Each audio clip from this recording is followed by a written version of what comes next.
Excellent. Thanks, Drew. I never know how close to keep these things. Thanks, everyone, for being here. Thanks for the panel. My name is Mike Ellison. I'm president of Corporate Insight, and we do competitive analysis and benchmarking around the digital customer experience in healthcare, particularly health insurance and health systems.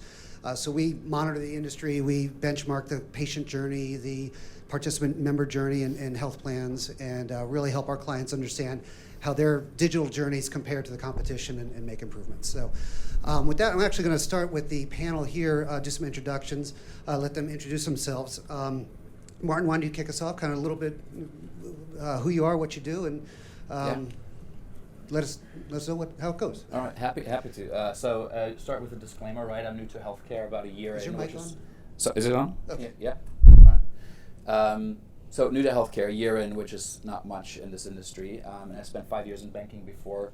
Robin, to your point, got to bring some other expertise in. Banking, I think, is very similar from structure. I spent a year actually running an experience design and digital strategy group across the kidney care and the very new health at home business within CVS, and have just very recently transitioned into a new role as we're standing up a new data and insights business solutions group within CVS. Excellent. And Krystal. Krystal Vanveghten. I'm from the Aetna side of the CVS business, so never met Martin before yesterday, even though we work for the same 300,000 person organization. I've been in healthcare for a long time. I entered the Aetna family through the acquisition of iTriage, a mobile app, about 10 years ago. A couple nods.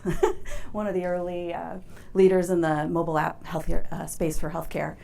Kind of meandered through my career within Aetna and a couple times outside of Aetna, but came back during the CVS acquisition to really be part of the digital team and drive forward new assets for our members. So I'm on the HCB, which translates to insurance side of the business, but living in the digital space. So it's an interesting challenge we face daily, and some of the things Martin may be able to tell you about, I can't, because we're on the other side of the firewall.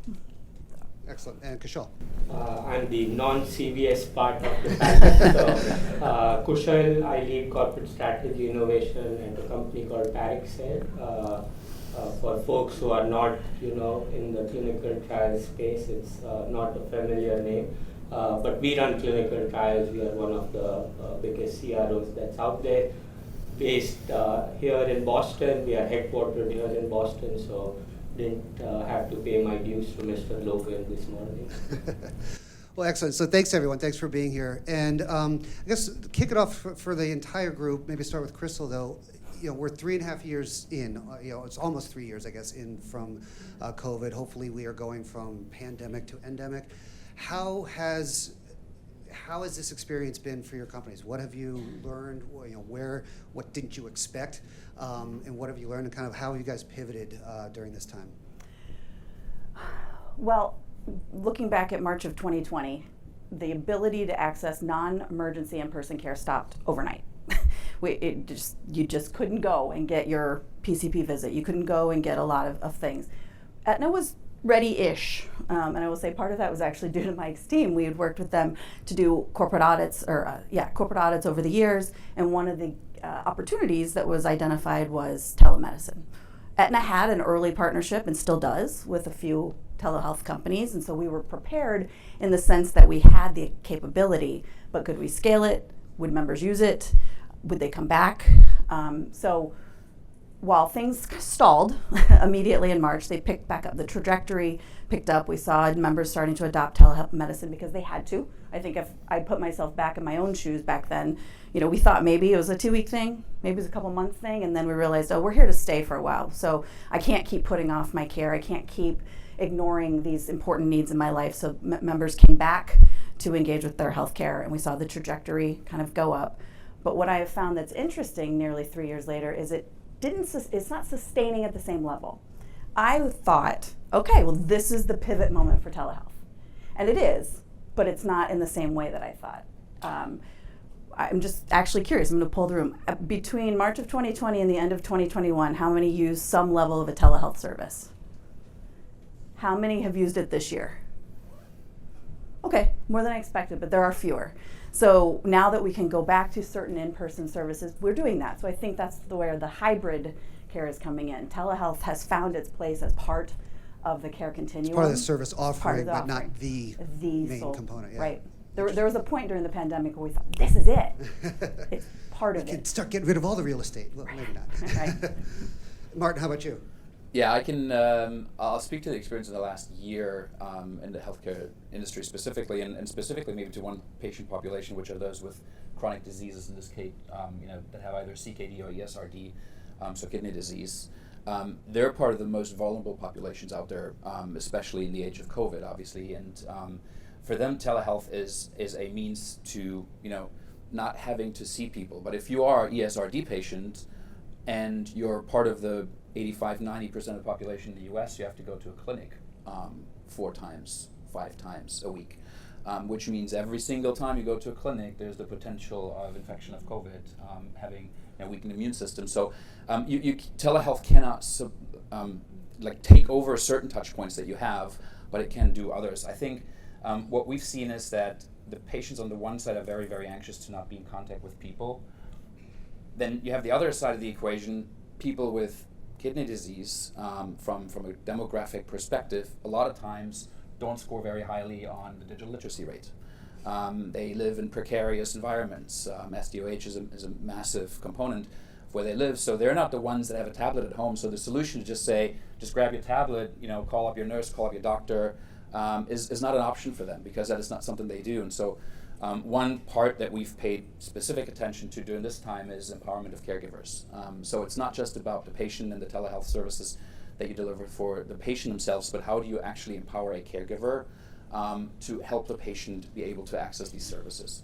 Were there any sort of regulatory issues you had to overcome with that, with the HIPAA thing, with bringing in a third party for that, or? Well, the caregiver typically is somebody who the patient consents to, so it could be the spouse, daughter, son, best friend, neighbor, that kind of a person. But yes, there needs to be obviously specific consent, and you need to find a technology platform that actually allows you to bring third parties in, because that's not naturally the first use case that these platforms have built out to.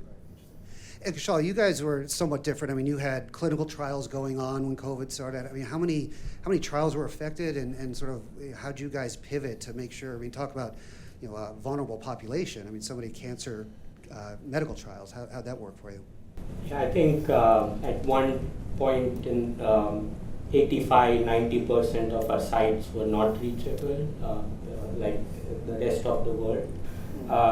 But I think the pandemic did help us in some way. So I don't think people knew how long, how complex the whole clinical trial process is. Like, I know my friends were asking me, like, what do you mean it will take 2 years for a vaccine to come to market? In reality, it takes 10 to 12 for an average drug. So I think overall there's more awareness about the trial space. The expectations have changed. Like for us, the expectations have changed from the client side. They want faster, quicker trials. The expectations have changed from the PI side, from the patient side. So I think overall, what the industry is trying to figure out now is, through the pandemic, we implemented a lot of innovations, whether it was remote monitoring, decentralization. How do we sustain some of those innovations more long-term moving forward? And some of them are scalable, some of them are not scalable. We ran some of the light speeds project, and I personally think it might have caused a few divorces on our side, because it was just not sustainable to do this work day in, day out. So it was needed for that time period. I think moving forward, we need to pick the best practices and scale them up across our operating model. Yeah, and kind of to that point, obviously, one of the things that came out of the pandemic was people say, the trends in technology that were already happening were just compressed dramatically. And it's not just the digital technology, but they brought a whole new vaccine to market in the span of a year, and you guys do that. Like, how did that sort of trend impact you, and sort of how is that pivoting? How are you guys going forward with that framework? Yeah, maybe just to call out a few things. So diversity and inclusion was an important discussion, but it was a social discussion.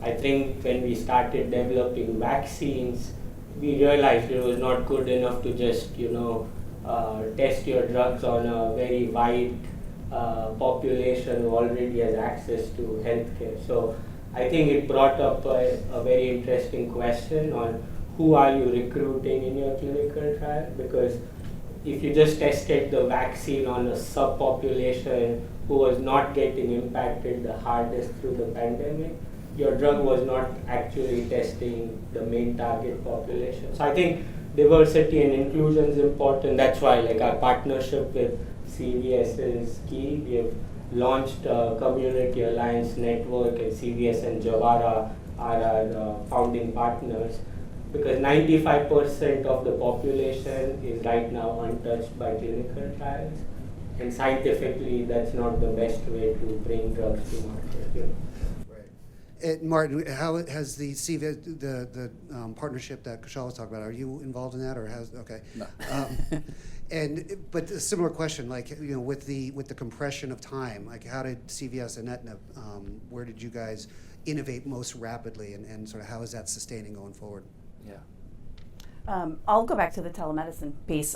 So, you know, we have these virtual-only providers, the Teledocs, the MWells, the MDLIs, et cetera. But you also then had regular traditional brick-and-mortar doctors who started delivering via FaceTime.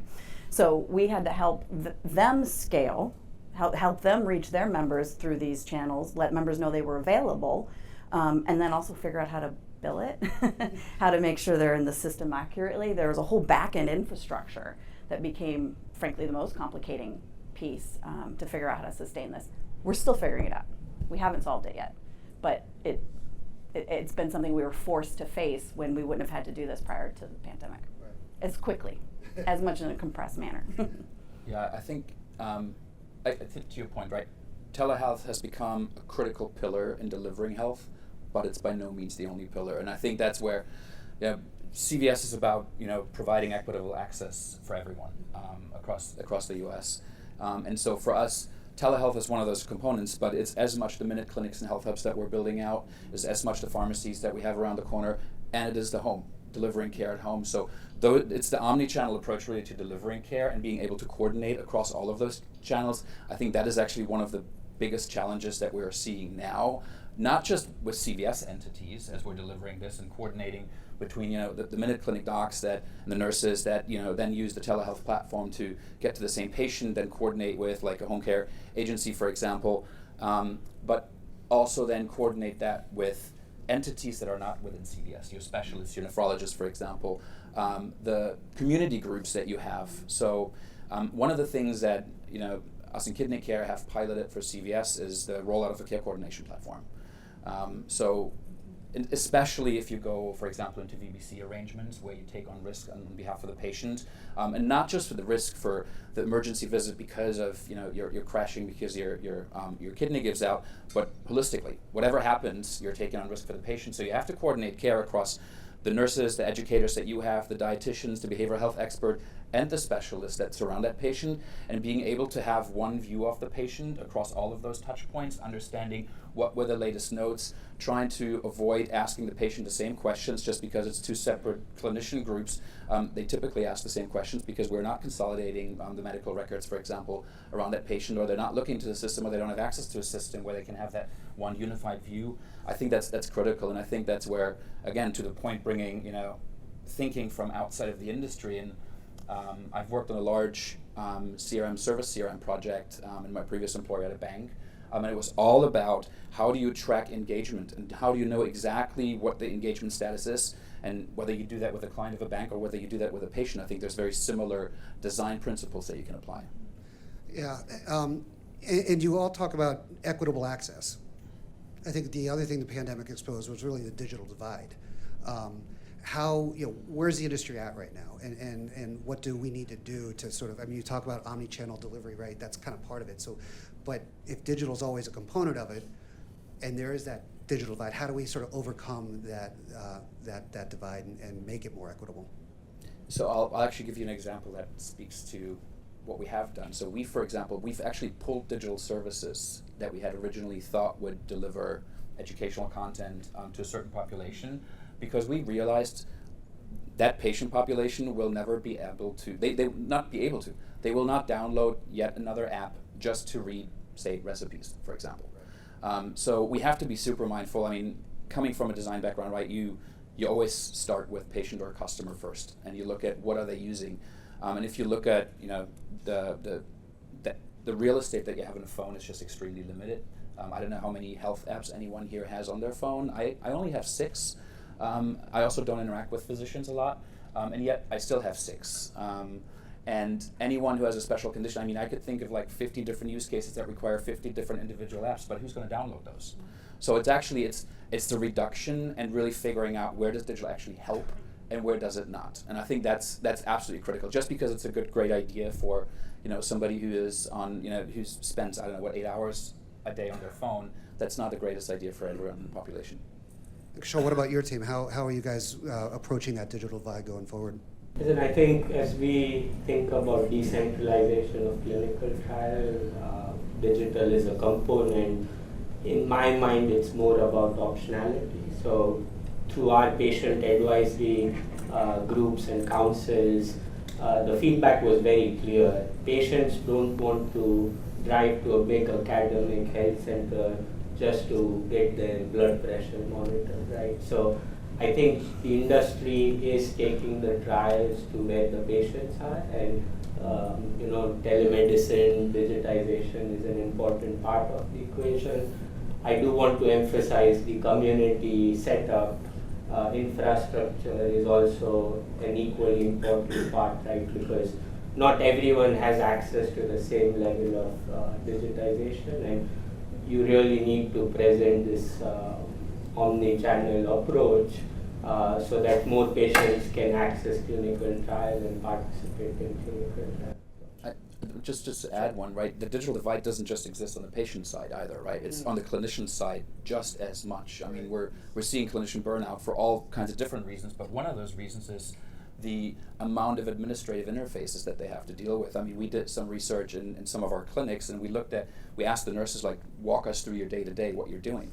And the amount of screens they're swiveling through on any given day, the different mental models they have to have for every single software that they're working in, it's just mind-blowing. I mean, that way, I mean, I don't know who, if you work in any EHR, right? The amount of complexity that you're looking at in the screen, the amount of information that's presented to you is just overwhelming if that's not what you do all day, and now you have 10 of those next to each other. So I think we have to acknowledge that just as much, because the patient experience is only as good as the clinician experiences, and if we're not giving the clinicians the right tools and a consolidated way of working around the patient, we're not doing the patient any justice either. Yeah, great point, great point. Just a couple minutes here, maybe lightning round, kind of where do we look to then, you know, kind of what's going on the next 12, 36 months, where, you know, digitally, innovatively, like how are we sort of moving beyond the pandemic stage into the next phase? Go first. I'll just speak to the space that I'm walking into. I think in this 1 year in healthcare that I've spent, I think the biggest issue is the underlying infrastructure and the lack of connectivity of data sets. I think that is the biggest challenge that is preventing us from innovating more rapidly. Like, there's a lot of great ideas. We're just not able to connect, say, the view around a patient or around a population together that will give anybody the tools to just deliver better care. I think that's where we see a lot of work that's being done, and there's great startups in the Boston area and outside that are addressing exactly that challenge. Like, how do we actually build the rails and the ramps in healthcare? Banking is about 5 to 10 years ahead. There's great companies that have done this, and we see now they're reaping the rewards, and I think we need the same in healthcare. That helps, thank you. One of the things we talk about on our side of the business is personalization, that our website and our app are meant to be about you as an individual and what you need, and bringing in that data is a critical aspect of that. I can't tell you or help guide you to the right part of your healthcare journey if I don't know what that journey looks like. Right. So for the next months and years, we have to be able to refine that and really get it to a hyper-personalized level, not a population-ish level. And very interesting, Michael brought up the same, because we are spending a lot of time on tokenization right now. So how do we connect the clinical trial data set to the real world data set? Because right now these are two complete different data sets, and we are not really leveraging the learnings from each other. So I think that's where some of the efficiencies will come in the future. Interesting. Well, great point. I think we're at time, actually, so really great conversation. Thank you, everyone. Thanks for everything you do for the industry, and appreciate it, and thanks, everyone, for your time.